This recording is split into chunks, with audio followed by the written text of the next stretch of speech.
You alright? Guys, stop the press. I can't believe it. I genuinely can't believe this has happened. There's a horror anime I actually quite like. No. No. Yeah, I know, I never thought this day would come. It's been far too long. I'll admit I don't watch anime as much as I used to back in the day. I think life has just caught up with me, responsibilities come in, you know how it is, these things happen. I struggle to keep up with a lot of stuff, to be fair. I feel like I only got engaged in slice of life shows towards the end of my anime spree. The only thing I keep up with nowadays is maybe One Piece, until now. Because this series came out on Netflix and I've tried not to get too excited when I saw the premise, because it's psychological horror mixed with slice of life elements, mystery, and a dash of romance. This is pretty much everything I could ever want, and I have to take it with a grain of salt because it just sounds too good to be true. I think that was kind of my problem here. It couldn't possibly be, right? And hey, I'm all for BL romance. You know, it's a breath of fresh air for me. I haven't really delved into it all that much, so it's quite interesting to go into. The word horror raised red flags because I've gone on record to say that horror is extremely difficult to do in the realm of animation. Whereas if you have horror in live action, a lot of the times people don't try as hard because we can relate to a human getting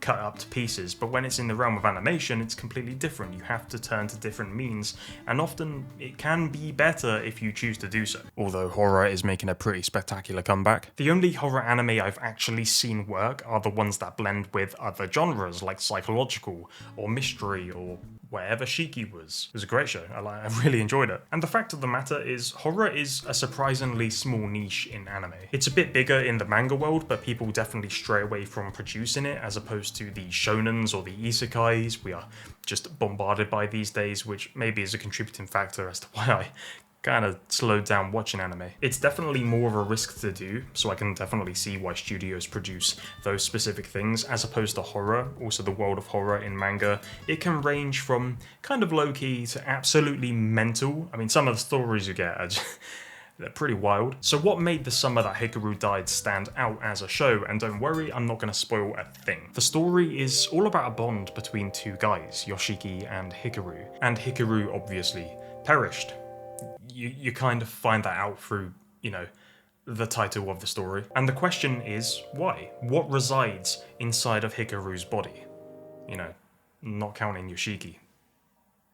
I'm so immature. Imagine you're stuck between two worlds, reality and the supernatural, and there's a part of you that loves the supernatural so much that you just can't walk away from it, you know? It's got its grip on you. That's how Yoshiki feels in this situation. Over time, you discover that the village is being terrorized. People are getting killed in strange and mysterious ways, and it all seems to lead back to whatever possessed Hikaru. And Yoshiki knows off the bat that Hikaru has been possessed by something, but he's in a really conflicted position because he still kinda has feelings, despite the dangers that Hikaru might pose on the village or other entities. So yeah, Yoshiki is in a pretty difficult place. For one, the fascination of this story comes from the fusion of genres which made the manga a huge hit, because you're blending atmospheric horror with LGBTQ+ elements, and it's all compacted into this creepy country village. And I do love creepy villages. Okay, Shiki comes to mind, another, Silent Hill. It's hard to go wrong with a dodgy little village. Even Uzumaki,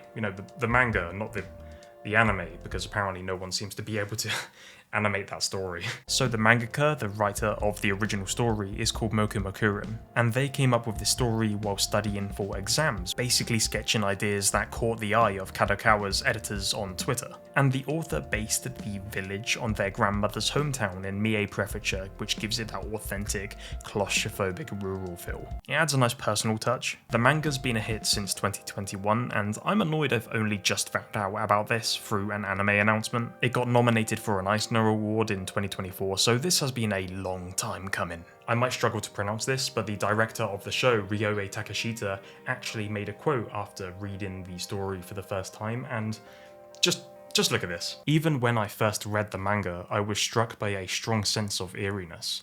It's not the type of horror that relies on jump scares, it's more about the feeling that something might be there, an eerie stillness, or a strange heaviness in the atmosphere. That's the kind of fear it evokes. This really brings a smile to my face, I can't lie. It's literally everything I would want, okay? You got atmosphere, you have emotion, it's everything a horror anime needs to survive. It needs these things to prop it up and make it more than just a generic ball of nothingness.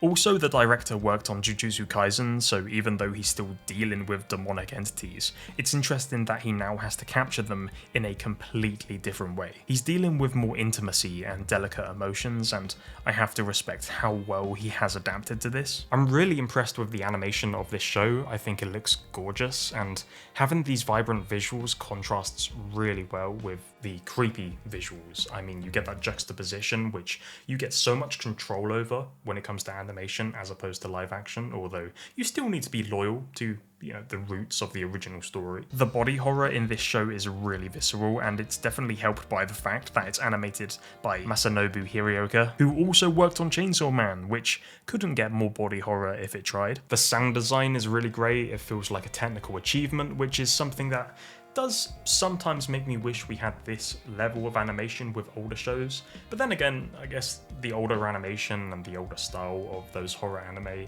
it kind of adds to them a little bit. I think there's a level of charm there. Sometimes older animation can actually add to the creepiness of of horror, although some of them are just really good. I mean, I remember Parasite when that first came out.